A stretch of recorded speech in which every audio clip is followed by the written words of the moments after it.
Okay, well, so we're gonna talk with Cindy today, and because she and I had a little few moments to chat before you all came on. Um, we are going to talk today about the, what did you call it, Cindy? The making of. The making of.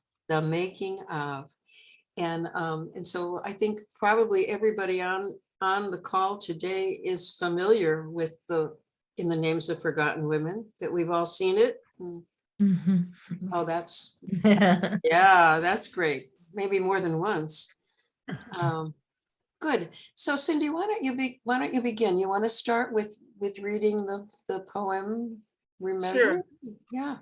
So this is the the prologue poem that's in the collection Inlay with Nacre, The Names of Forgotten Women, which of course is the inspiration for the choreopoem In the Name of Forgotten Women. And this is the first poem in the collection, but it's actually one of the last poems in the theatrical work, which is kind of interesting.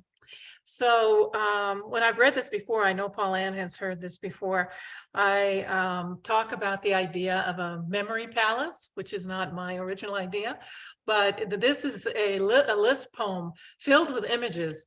And so it's always interesting to see afterwards, which are the ones that you hang on the wall of your memory palace, you know, which are the ones that stick with you. This is called For Remembering. Begin with a box made of cypress and cedar. A golden elephant finial bodes good luck in the next life. Letters, postcards, and ransom notes to personages real and imagined. One coutil wedding corset and a collage of newspaper articles. News flees while editorials leave a lasting impression. So does a corset. Untold bells, uncast ballots and spells, raven quills, blackbird feathers, tarot cards of rearing bears, dance cards and dream diaries. Forget daily journals, since heavenly Morpheus and the hearth-bound Pentatees refuse to cohabitate. Crushed crayon books, charred poems, and words ripped from dictionaries. Warranties, preferably lifetime. Sepia photographs of the disappeared and disappearing. Prisms and pressed white irises, though indigo will summon the goddess and guide your dead. Hair, not locks, braids, tresses, manes of hair. Close box, inlay with nacre, the names of forgotten women. Inhale the fragrance.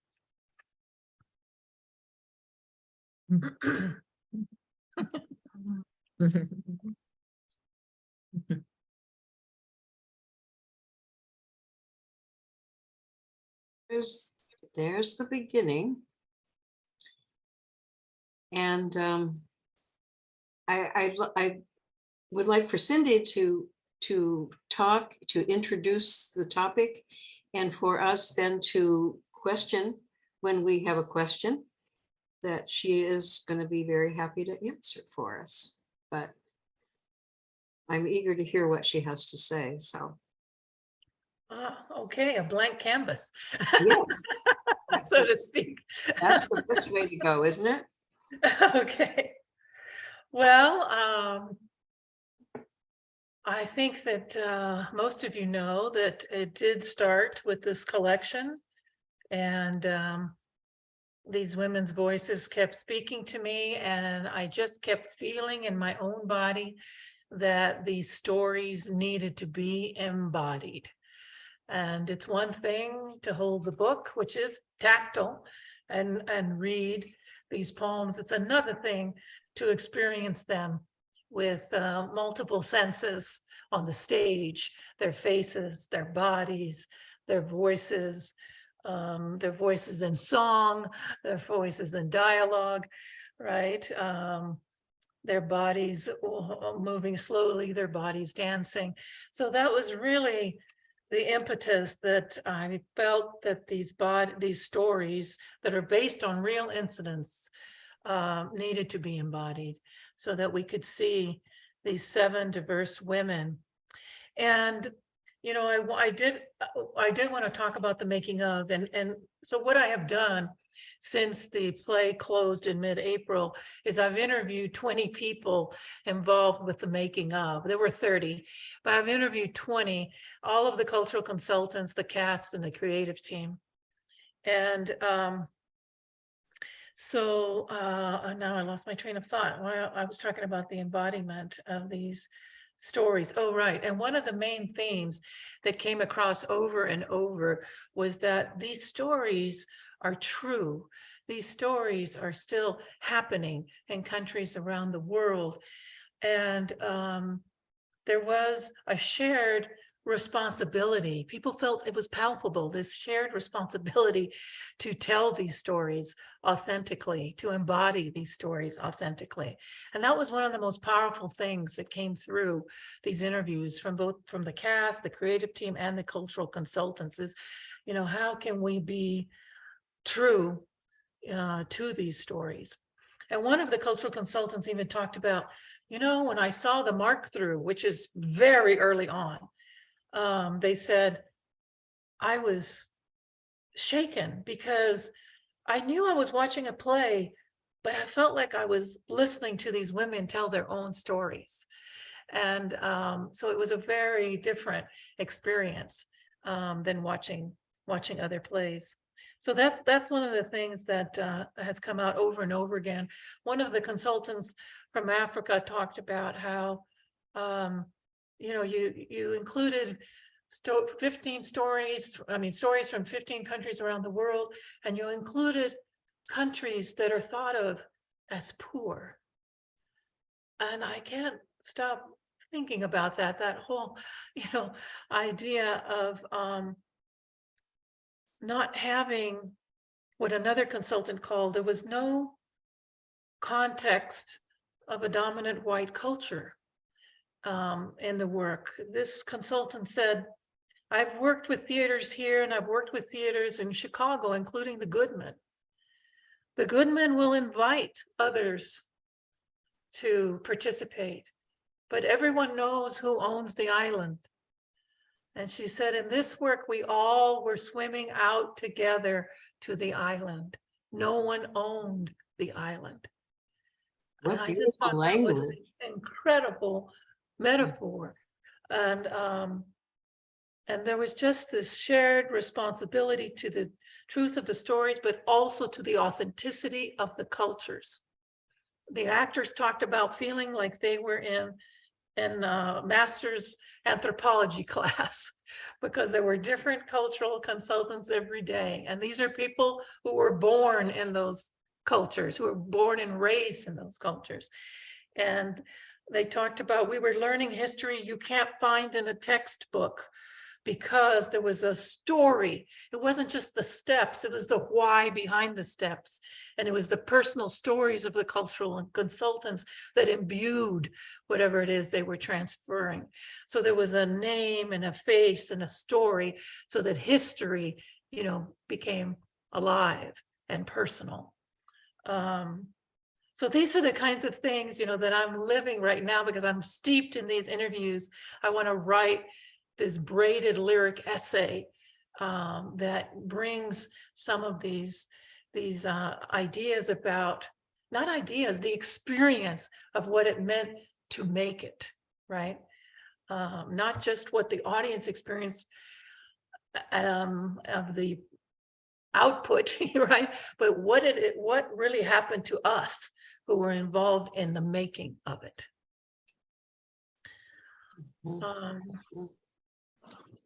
I can pause now. There are other things that are on my mind, but I can pause now. Yeah, yeah. I think what was so obvious when you watch it was that the audience became part of the performance, and the actors were part of the audience. It was just like this wonderful Mm. It was almost like being in a soup, you know? Right. Well, and Tracy, who's on the call, I mean, it really all started with her because she has this sacred dance space up in Twisp. It's this intimate space where amazingly she got 50 chairs in there. So we were sold out both nights that we performed the concert. This was the first time ever. It was the concert reading. You know, the actors had their books, but there was a little bit of blocking. And I mean, Tracy, I know you talked about that the audience completed, you know, the circle. The audience completed the experience. And there was a time when Gemma, the director, talked to me about, you know, maybe doing it, I don't know, at Reed or, you know, these places that were large arenas. And it never felt true to me because I felt it needed to be an intimate space. It needed to feel sacred, you know, and the audience did need to be part of it. It needed to be a visceral experience, not this distant, you know, we're up on the proscenium and right. So, so I'm glad, yeah, I appreciate you saying that because that was definitely part of the intention. Definitely. Mhm. Yeah. And the circle just comes back over and over. I mean, all of you who saw it, I'm sure you could think of some scene, right, that had a circle. The capoeira circle, right? The Native American woman at the end, she's smudging herself in a circle. I mean, there's just circles over and over again. And that's another thing that came up was that theater in typically is very hierarchical. The director owns the room. The director is the only one who gives notes. You have to have permission to speak. You know, there's all kinds of hierarchy. And one of the actors said, we were looking for leadership in a circle. And sometimes that can cause tension. It's uncomfortable, right? Just tell me what to do. But Gemma she's just the kind of person who is so collaborative. She invited me to be a co-director. She invited the movement director to be a co-director. She invited the actors to speak up. At one point, Gerardo, the musical director, was on stage talking about blocking. I mean, you know, and the cultural consultants also, of course, their voices were very important. So you could have 15 people in there, and it could seem overwhelming. And yet you know, a lot of people really loved that. Some people, you know, it caused frustration or, you know, uncertainty, anxiety. But I also heard one of the cast members say, we had to figure out a lot of things for ourselves. And I thought, maybe that's a wonderful thing. You know, maybe that's what it's all about. Because as one of the cast members said, through your structure, you posited this. Let the women speak. So how could we have a rehearsal process in which the women could not speak, in which the actors or, you know, the set designer or anybody, how could we have that? And we did not. And this is, I have found, is actually very atypical. In fact, the stage manager who's been involved with many, many works said that was a one of a kind experience in terms of the making of. So the circle, you know, I think is a very, very important symbol that we showed as a motif, you know, in the piece, but I feel that we also enacted it in the making of. Mhm. Mhm. I think it was, from my perspective, collaboration at its best. If we could see that happen in more areas of our lives and in more of the arenas that we tend to hang out in, wouldn't that be wonderful? I've been thinking a lot about that. You know, one person said everyone had their voice, everyone was part of the co-creative process, and no one abused it. You know, I go immediately to Washington, D.C., and I think, wouldn't that be something? So I think to myself, why, you know, why was that? It could have been very different. And so the other thread, you know, of this braid is this idea that people felt such a responsibility. I mean, so many people, I just felt I felt responsible to be, to do the stories justice. I felt responsible to be authentic to the culture. So it's an interesting thing to think about. I think about the coin with the two faces, you have that freedom, that voice on one side, and shared responsibility on the other, right? And I feel like that's why it worked. But I'm just starting to dig into it. That's just my first theory. Mm.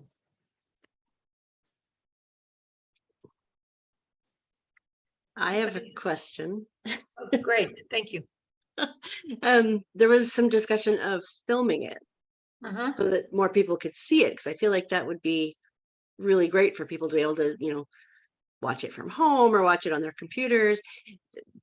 That would, of course, be very different because you don't have that immersive, Yeah. involvement. Is that something like once you're done writing down this is how it worked, would you take it elsewhere and say, here's how else it could work for a wider audience? Well, we did film it. I don't know if You you did know. film it. Yeah, Okay. yeah, we did record it, and we made it available, actually. Oh, right. You Yeah, remember, the summer. you remember I've seen the that. link. Mhm. Yeah. That's okay. And I think that some people did say they still felt, immersed and they felt the experience, and other people, I think it was, more challenging. And I don't know if the size of the screen had anything, but I think it would be very different for me. I think if I saw it on a computer, my laptop, than if I saw it on a bigger screen, quite frankly. But so we did do that, and I do have the rights to it. And in fact, we're making it available to students at Susquehanna University in just a couple of weeks, because there is a choreopoem scholar there who has incorporated The Name of Forgotten Women into her course, undergraduate. Oh. And so that's pretty exciting. So they'll be reading the book, I hope, as well as watching it. And then I'll be zooming in for a conversation. And then I'm also taking it up to my alma mater, to the University of Southern Maine Stone Coast MFA program. And I'm offering a 90-minute seminar on it. And then we'll be showing it. And I'll be on a panel with other local women activists in the Portland, Maine area. Hopefully my luggage gets to the right place. And and I would like to make it available again.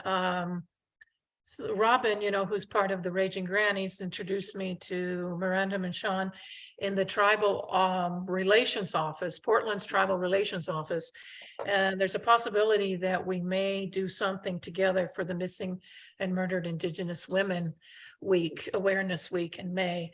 And so, it's those kinds of things that by having the recording, it's extremely helpful, because it's a very complex and expensive show to try to bring together, live for a one-time event. That's almost impossible.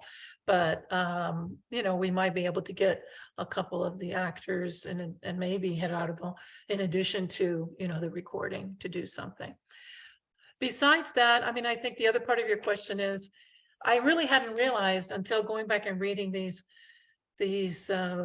essays that I think I would like to have, maybe even in the script, I have a lot of things like I want, you need to cast people who identify with the heritage, right? So I do specify things like that. So maybe I will include something about the making of, in a circle, right? Or whatever it is that comes about in terms of the most. Well, I would like to put that there should be cultural consultants, actually. I don't have that in the script today, and I want to, I would never produce it any other way, but I think that needs to be there. And I think this idea of, shared circle, leadership in a circle, or shared leadership is going to be important to the making of. Yeah. Thanks. You have a lot of hats. I want to ask you other questions, but there's so many other things you're doing here. Yeah. I would love to hear from other people, other voices. That's exciting. Getting your pop-ups.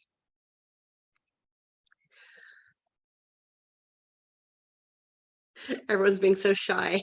Hey Cindy, were there any specific women that really stood out to you when you were researching and reading, and anyone whose life story just really grabbed you? Oh, the stories themselves? Yeah. Well, the first one that comes to my mind was I'm gonna get off of it. when I read about this bronze statue in Broome, Australia, and on the west coast of Australia. And, you know, I guess the description was that it was this Indigenous woman, and she's holding a pearl, you know, out in her hands, right towards the ocean. And the way the journalist wrote about it, you know, at first glance, I mean, it just looks beautiful. And then you realize that she's pregnant and gasping for air. Mm. And it was one of the stories I just knew nothing about, that the men in the pearling industry kidnapped these women. I mean, they called them, you know, the slur was blackies, and the slur for that act is blackbirding. And they kidnapped them to die for pearls without breathing apparatus, and even if they were pregnant. And if they did give them breathing apparatus, they tied stones to their legs. And I mean, it was just the most, you know, horrific thing. And yet for the, you know, I wanted to be unflinching in the piece, and I wanted beauty in the piece, and I wanted healing. And so I just had this image, you know, for those of you who saw her, you know, Kristen came in with the mask, right? The raven mask, and her hands bound in those pearls, right? And then it's the other Indigenous woman from across in the other hemisphere, right? The woman from the Haida people is the one who frees her, and then who heals her through that ceremony, which is a true ceremony. We learned from Jackie, our cultural consultant, of walking through those cedar branches, right? And being smudged with the cedar, which is so important to that culture, and having them be free, you know, to fly at the end, right? So that's, you know, that was a huge challenge of how do you convey, how do you bear witness and yet create beauty and leave room for healing, right? Challenge.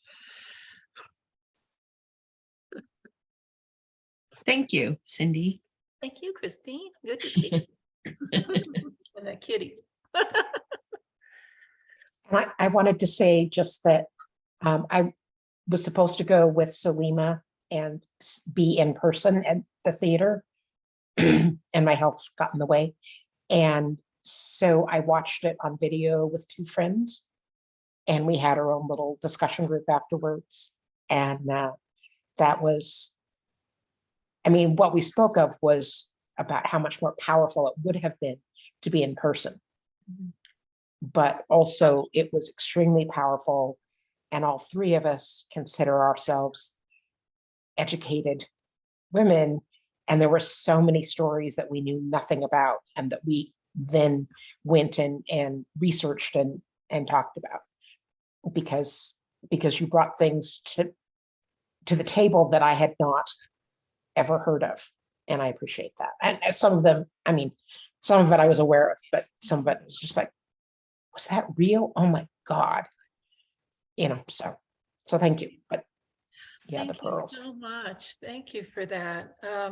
One of the actors said, you know, I've been thinking that this piece is not the revolution, but the staging point for the revolution, because each person can pick, you know, a story or something that draws them and then embark on their own journey. I thought that was so interesting. Yeah, that's in line with what you're saying. And I think, you know, that was the same thing. We all had humility, because one of the other actors said, nobody knew all the stories and nobody knew all the cultures. And so there was this humility going in, right? That we're all going to learn something. The woman who played African woman said, this is edutainment. You use the word, right? And she says, that is the work I want to do as an actor. I want to be involved with edutainment. I thought that was wonderful that she coined that. Who did the casting and how did that go out? Gemma and I did the casting. The director and I did the casting. Well, in Portland, not easy necessarily to have that level of diversity. Yeah. For the South Asian woman, I actually went into the dance world. In fact, Paula Ann gave me a contact that led to another contact that I think actually led to the person we cast. So that was very interesting. So I went into the world of dance, and Minnie, oh my God, she said she's been dancing before she could walk. I mean, she's classically trained. I'm sure you could tell that. She's amazing. Yes. Yeah. What's an interesting thing about Minnie also is that she has been a street actor in India. And so she was all about taking theater to the streets for the purposes of social justice. So, and also, as you know, in classical Indian dance, there's all kinds of expressions and, right, there's a lot of embodiment in it, obviously, even of the face. So, yeah, so that was a challenge. What happened, that I think Michael's the only one who knows this, is that we lost almost half the cast only a couple of weeks before rehearsal. So you talk about wearing hats, it's like, that was a real challenge. And we somehow got super lucky and were able to find wonderful people. But it's a challenge when it's that specific. It is very, very specific, obviously, in terms of the heritage. And that this work can't be done without that. There has to be that kind of connection. Let me give you an example. The woman who played Latin American woman, Eleanor, is both Puerto Rican and Cuban American.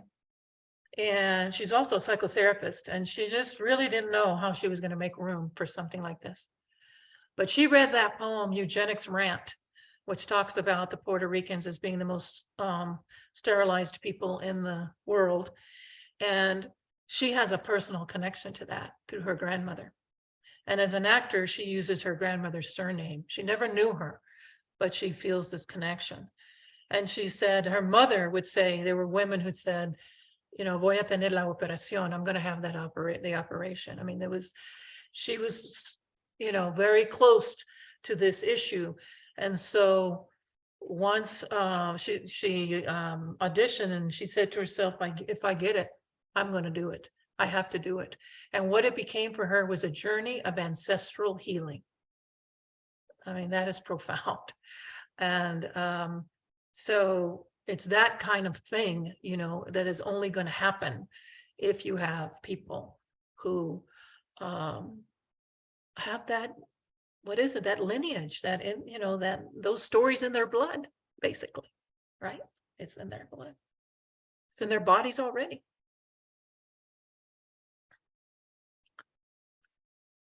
Yeah, and it almost feels like what they're doing is calling on cellular memory. Mm-hmm. They're pulling up that cellular memory to just let it emerge.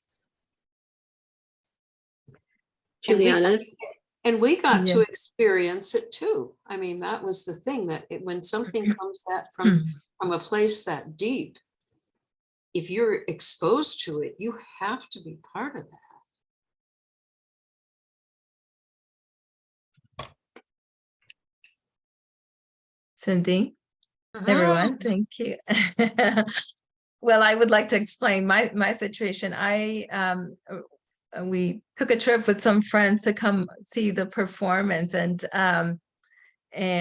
as we were getting ready to leave, we found out the dates were being changed because of a COVID situation. but we went ahead and came to Portland, and Cindy managed to arrange for us to come see the dress rehearsal. And so that was my experience with the play, because we weren't going to be able to see the actual performances given the change of date. My observation, and thank you, Cindy, for sharing all of these beautiful stories about the making of, and what you just shared is so powerful, so beautiful. My impression is that these actors developed such great connection, and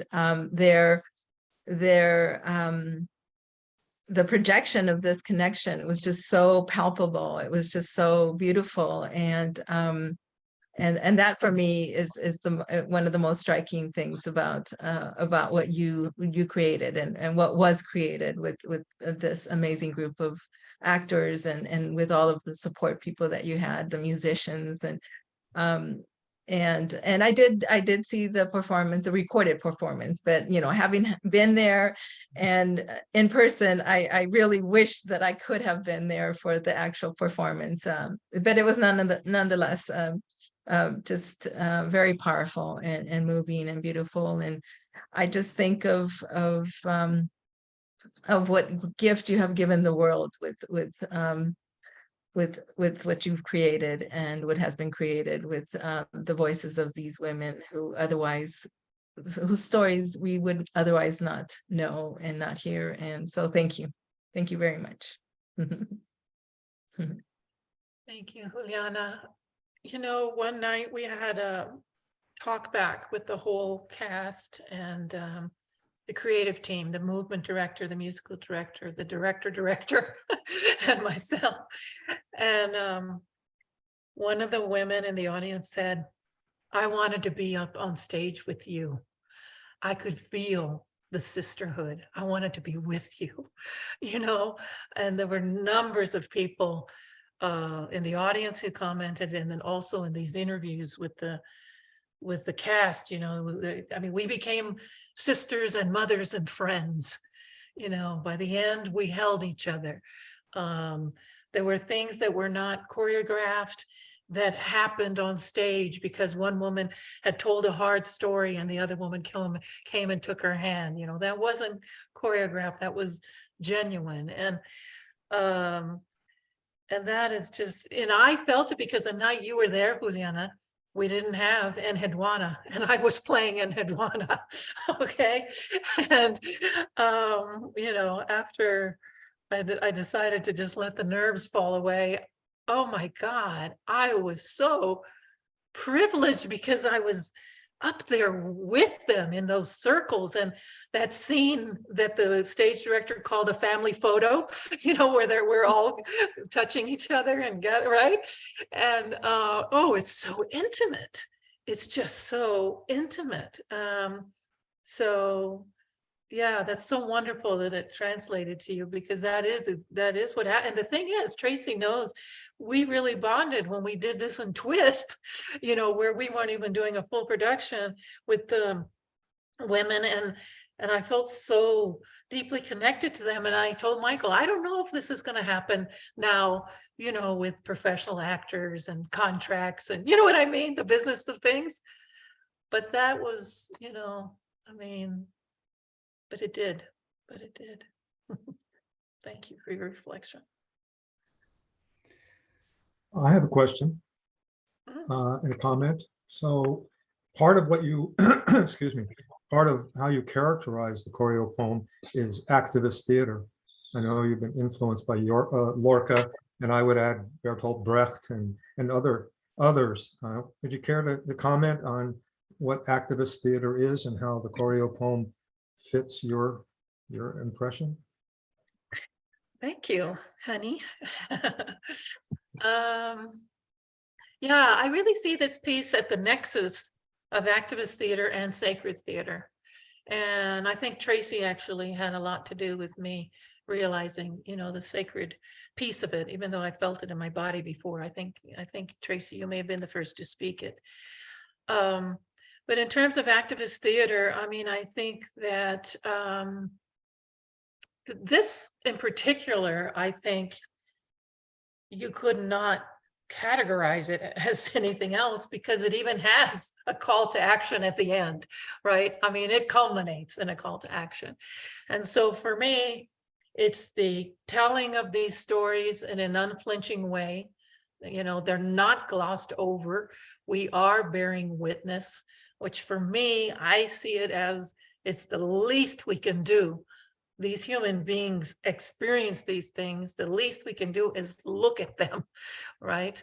And then by the end, I'm hoping that there's this cumulative effect that, you know, there's a call to action. And then the other piece actually is the 9 community engagement events, right? So that we take it from the stage into our community. So we had, you know, I organized 9 different events, diverse panels of people on topics from equity in the arts to equity in women's healthcare, to art as a protest and power, and, you know, all these different things. And to me, then that takes it even further, because now we've got diverse communities talking with each other in conversation and with the audience. And hopefully it has these ripple effects. I mean, one of the actors said, you can't not see this and not talk about it afterwards, right? And not think about it afterwards. And that's, I think, I hope the most I could hope to do as a playwright and a producer is to try to, I mean, before you can change hearts and minds, you have to at least engage them, right? And get them in some kind of conversation, some kind of dialogue. So,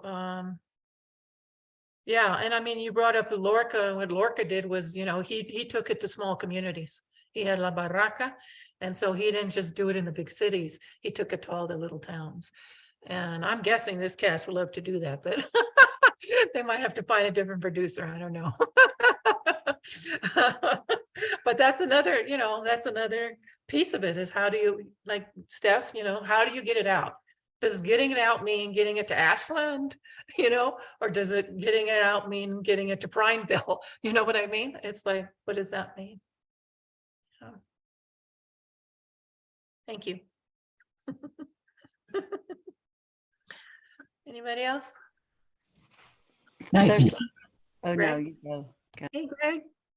Well, the obvious mechanism is the university mechanism. Mm, So I remember Lewis and Clark decided to do a production of, I think it was Blood Wedding. mhm, And the director called me. I don't know how he found out who I was or where I was, and said, "Hey, Greg, I'd like you to come up and talk to the class that's involved with this about Lorca, everything you know about him." And I went up on the hill there, and it was a beautiful sunny day, and we sat outside, and I just blathered, you know, everything I knew about Lorca, I started spilling it out. And the students started responding. And if you get them, this younger generation, mhm, involved in whatever you can get them involved in, mhm. they're producers. They know how to do this stuff. You know, they can make songs, they can make poems, they can make plays. They do it all in their head, and then they translate it into this sphere that we're in right now, Right. which I really know nothing about. You know, I thanks to my wife, I know how to join a Zoom conference. That's about the limit of my capabilities, but it's not the limit of my capabilities about connecting with the past. And to me, many of the things that Cindy does, however they get translated into the real world, are based in translation. And that is the basis of her friendship with me. We originally planned a series of events that would attract other translators. And when we realized how few of them there really were, Cindy somehow metamorphosed the idea into a bigger thing. And it has translated in her life into the theater, which I just think is so miraculous and lovely. And to hear her speak about, well, yeah, a couple of days before we were supposed to produce all this stuff, all of our actors disappeared. And then miraculously, other actors and actresses showed up, right? because she had produced something that was attractive to that group of people, and they could understand it in the theater sense, as well as the translational sense. I mean, she has translated these stories from these other cultures, these other languages. That is the duty of a translator. That's what you're supposed to do. You're supposed to understand the writing of the person you're trying to translate and hear all of their voices. They are hearing all of these voices in their lives. And if you don't hear all of their voices, your translations will mean nothing to another generation. They'll just be flat. And that's why I got interested in translation in the first place, because the translations I was reading of poets were completely flat. They had no life to them.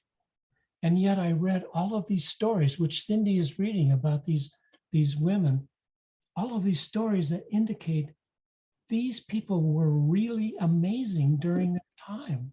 You know, they had all of these ideas, they had all of these interests, they were able to generate it all into something that was really fascinating. And then the darkness set in. There were these periods of time when we didn't hear or know about these people. So it's our job to bring these things back to life. And Well, you can't do it by being one-dimensional. You have to bring in every dimension you can possibly bring in. And that's what Cindy did. well, Greg, I don't know if you know that, well, Juliana sent me the article, right? So the Morgan Library, right, had an exhibit on Enheduanna as if they were the ones who discovered Enheduanna. And the New Yorker wrote about it as if they were the first ones to write about Enheduanna. And so I sent that to a few people and said, hey, Portland beat the New Yorker and the Morgan Library. Well, so I'll tell you, there are some days when I think I am the very first translator of Garcia Lorca. And that's just ridiculous. Of course I'm not.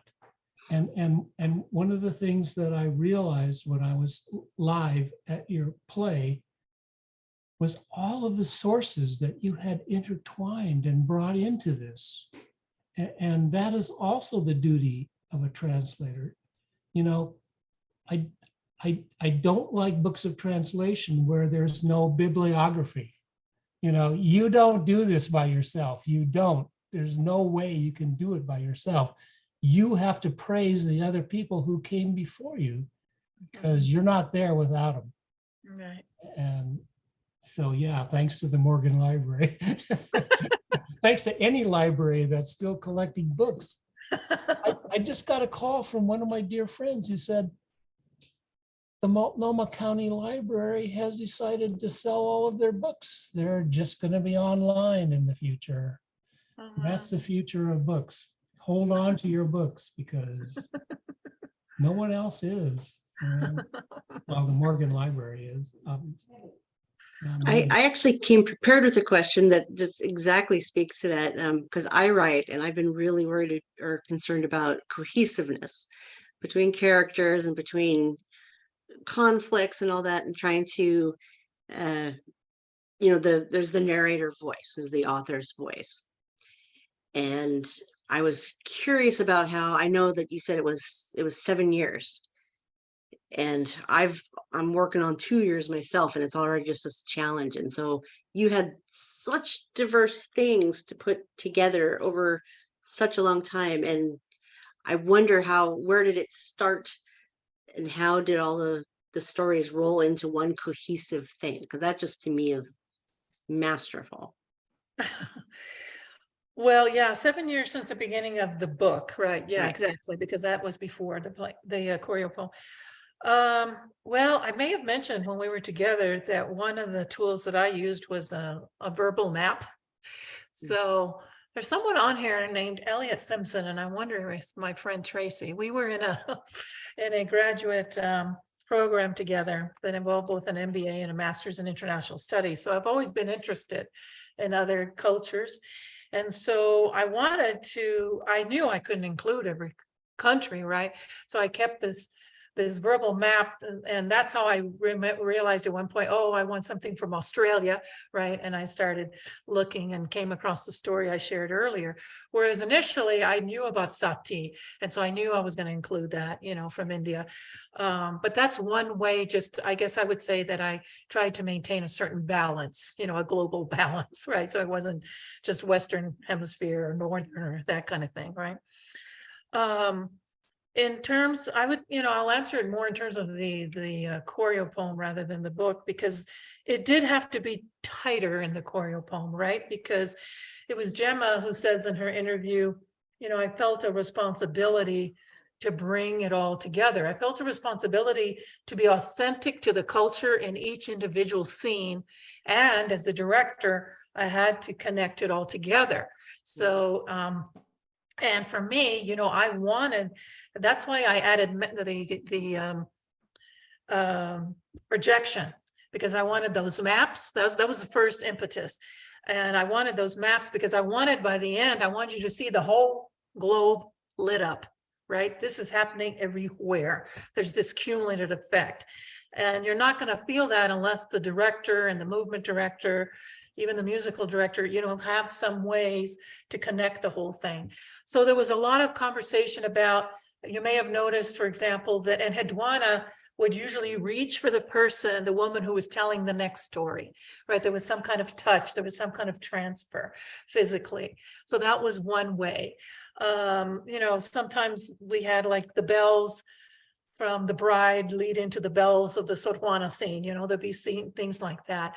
So I can't, cite every example, but there was definitely a lot of thought of how to weave this. And then there's those motifs, like in the writing, I had the bird motifs. The birds come back over and over again.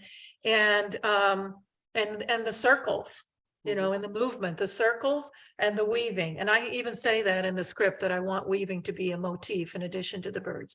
So, the movement director, when she decided that newly expectant mother would be sitting down facing upstage, right? So all you see is her long hair. We got lucky there. It's really her hair.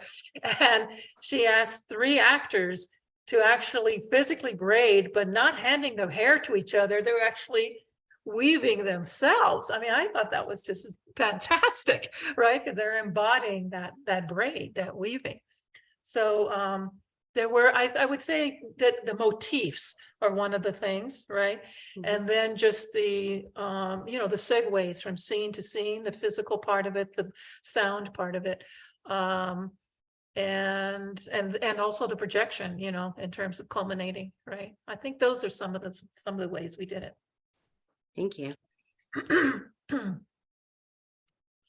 Anything else? I have I- another okay. question. Okay.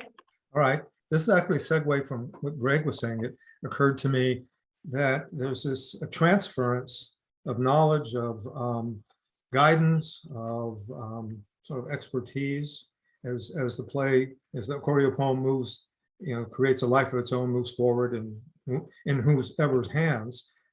As a playwright, you provide the script with notation, but this is so much bigger than that as a choreo poem. So I'm curious to hear how you are or might think of consolidating in a written form some instructions, for future directors, producers, what have you, that go beyond the script itself. For example, the use of the creative consultants, cultural consultants, the events that you put on in the community, et cetera. The actual instrumentation that was the real, I mean, the real deal, from all those different cultures. So, care to Right. comment on that? Yeah, so some of them are stage directions. I mean, I can say that it's, must be live music, right? And I can specify even the instruments if I want to go to that extent. Some of it is, I provided actually an entire, I guess, appendix that actually provides a lot of context for each of the poems in each scene. It's the notes in the back of my book. For those who have the book, I put all those notes in at the end of the script so that the actors and the directors would have those notes so that they would know more about, the actual incident, right? And with even sources to have more information in case they wanted to do more research. Because without me there, they may want to have a dramaturg, and the dramaturg would do a lot of that research. But because they had me, they didn't need that, right? And then I am thinking, I wonder if maybe I would couple, this essay along with it. I mean, I may have another appendix with this essay, or I may just include. There are times when I have notes to director, right, in the middle of scenes or at the top of scenes. So I could also do that. I could do notes at the top of at the very beginning of the play and say a lot of these things. Notes to director and producer, because some of it affects the producer. The director doesn't organize community engagement events, right? So there's I think a variety of ways I could do it. Thank you. There's a lot of information that we collect as writers as we move along. And this is another plea for supporting your local library, because we can leave our papers to the libraries that contain all of this information that we gathered that didn't somehow make it into the actual work itself. So, for example, 2 of the books that I translated, I was not the editor.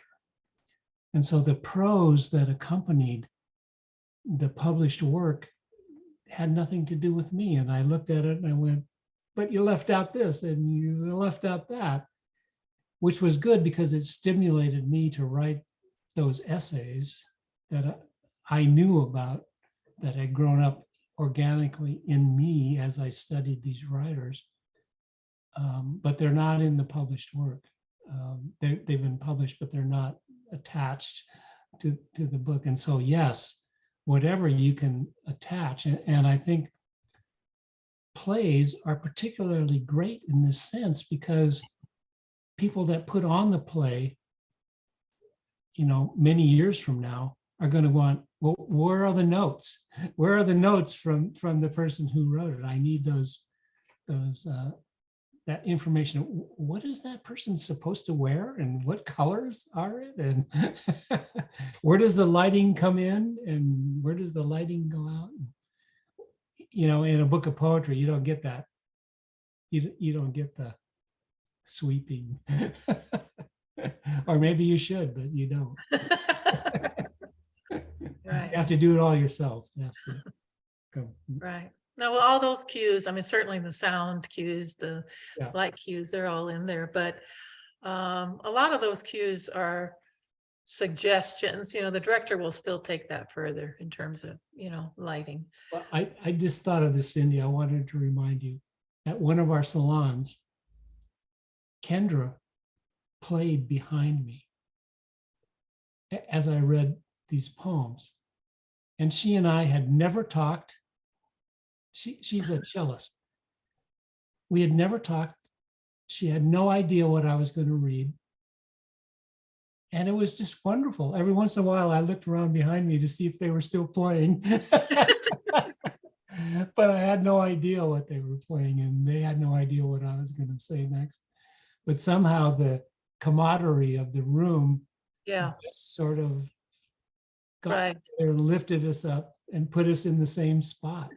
That's awesome. And I think that is the definition of a successful play, that you as the playwright have lifted up the stories the space, that's not easy to get a space. The actors and actresses, and they're all suddenly in the same place. And that's a wonderful achievement beyond my imagination. I can't imagine doing. Thank you, Greg. Well, Sulima, is there anybody else you think? I see Tracy. Who wants to I chat? yeah, I just want to say, I was trying to formulate into a question, but I just, one piece that I want to circle back with is the power of having Enhedwana as the seed of it, because for me, what got me really excited was the possibility of like a deeper healing, you Mhm. know, that I think your work brings by going and tracing to sort of like the origin Mhm. of recorded words, and the fact that it was a woman and that she worshiped the goddess Inanna, and that was, her power was stripped from her as her life was a brokered deal to, you Mhm. know, bring together empire, Mhm. right? And so it's like at the beginning of this empire dominant worldview that has been plaguing humanity ever since, and the natural world Yeah. ever since, and that it's been juxtaposed with this kinship indigenous worldview. And I'm not trying to say that, like, you know, there's not a lot of problems with just being human, but there's problems in that dominant worldview. And the sacred aspect to me of this work, and the fact that every step of the process is circular rather than hierarchical, is so important to it. And I hope that you will pass that to whoever works with this piece. You Mhm. know, that is a very important part of the healing aspect of it. And there's so many things. I just got done listening to this book called Restoring the Kinship Worldview.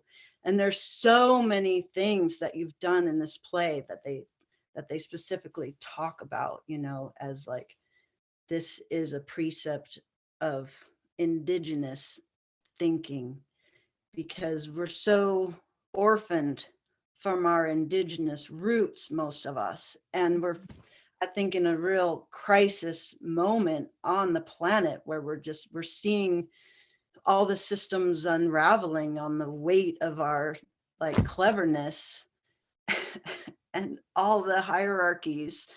And so that was a thing too, like that my 17-year-old daughter, after watching the play, was like, Cindy is such a genius. And like every you know, this should be around the world, everybody doing this play, because it's like all in there, you know, it's just like the pain points and but not just the pain points, but also the healing, the balm, the beauty. You know, it's so important that they're both there. We can't turn a blind eye to injustice, but we have to do it like with so much tenderness and beauty. I just wanted to say that. Thank you so much, Cindy, for, you know, for doing the work and for continuing to talk about the work and think about the next steps, because it is bigger. Like, it's bigger than you, you know, and it's bigger than all the women. That's that sense of responsibility, I think, that people feel from it. And that's, to me, that's like that sacred aspect of it. Tracy, who's the author of that book? It is What's the title again? I can look it up. Restoring the Kinship Worldview. I'll And look it's that up and actually- put it in the chat. Okay, great. Yeah. Thank you. Thanks, Steph. Thank you, Tracy. And you know, I mentioned your space before, but it wasn't just your space, it was you, your presence, who imbued the work with so much sacredness. You know, Tracy would start with the bowl, the crystal bowl, and an intention, and we would go around the circle and check in, and You know, we didn't have the crystal ball when we produced it in Portland, but the movement director always had us move in a circle and check in.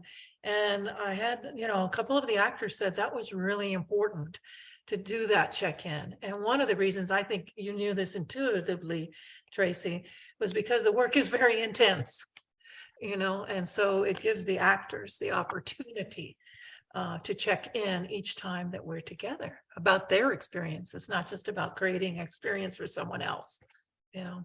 So thank you for that. There it is. Okay. It's thank a you. long one. Thank you, Steph. Yeah, Indigenous Voices introduced 28 precepts for rebalancing life on planet Earth. Wow. It's a Thanks for lot. that suggestion. Thank you, Tracy. Awesome. Does sound relevant. Another book to get.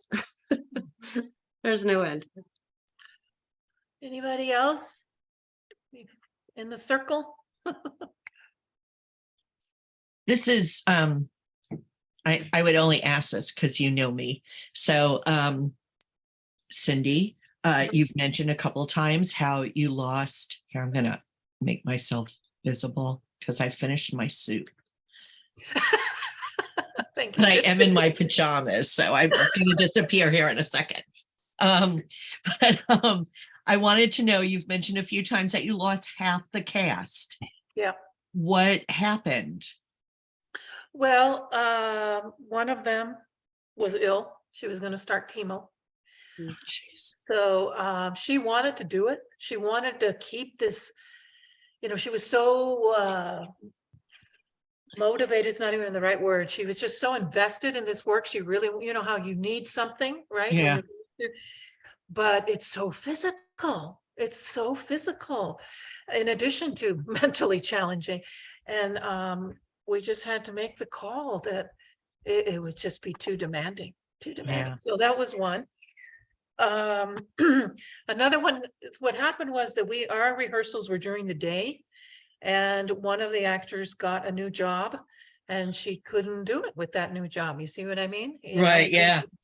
And I mean, she was really respectful and she gave me leads, you know, she didn't want to let it go, but it was real life, right? Yeah. And then the other one also, it had to be do with a job. It was, you know, she didn't have any health care, right? This is the world of artists, right? And Right, she yeah, had the yeah. opportunity, I think, to teach actually. And she was going to get some kind of health care with that. She couldn't turn it down. So it was two work related and one illness. I mean, things that it wasn't like some people walked off. Oh, no, no, I wasn't I know. expecting that. I was just, yeah. Yeah, it was. Wow. It was pretty, it was something. Yeah. I mean, really, it was a miracle in the middle of COVID with 30 people, you know, losing half the cast, having somebody with COVID on opening weekend and having to delay. I mean, really, you just can't believe. I could probably write a comedy as a producer. No, I would need Christine's help because she's a lot funnier than I am. But it was definitely it was probably the most challenging thing I've ever done in my life. Yeah. Really. Wow. Yeah. And it was 2.5 years, you know, it was perseverance because COVID started right when it was selected by Coho, right then. Yeah. And then the producing director of Coho passed away. I mean, it's not funny. I mean, there were so many things you just would not believe. Yeah, I really yeah. could write, you know, I could write something about it. But It was a hard and that's birth. yeah, but that's the thing, even, you know, the new staff, a lot of new people at Coco, and this was huge. It's like the biggest thing they've ever done. And they were invested and Oh, my committed. God. I mean, it took every single human being, including my husband, because he had to live with me through it. And it wasn't easy. So thank you. All right. I'm glad he did. I'm glad you did, Michael. I'm glad you stuck with him.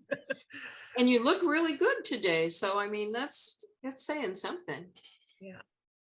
So, Anybody else? yeah, and think- anybody else? I think Michael's off building up the fire. I saw him putting his. I just want to say a really heartfelt thank you. And I hope you've had a lot of those, but I just want to add mine because because you gave me something that I needed to have that I didn't even know I needed. Oh, How's God. that? Mm. It means a lot. Thank you. You made her cry. Good job, Kate. Okay, anybody? Bill, do you have anything? No questions, no comments? Okay, not today. Just don't want to leave anybody out. Am I missing anybody? This was really wonderful. Thank you. Okay, It's been a real gift. A real gift. Thank you, Cindy. Thank you, everybody, for being here. And we have recorded it and it will be on the website. So if you want to review it at some point, you're certainly welcome to do that. Thanks again. thank you all. Thank you. Thanks so much, Sulima. Cindy. you. Thanks, Salima. Thank you. Bye, everyone.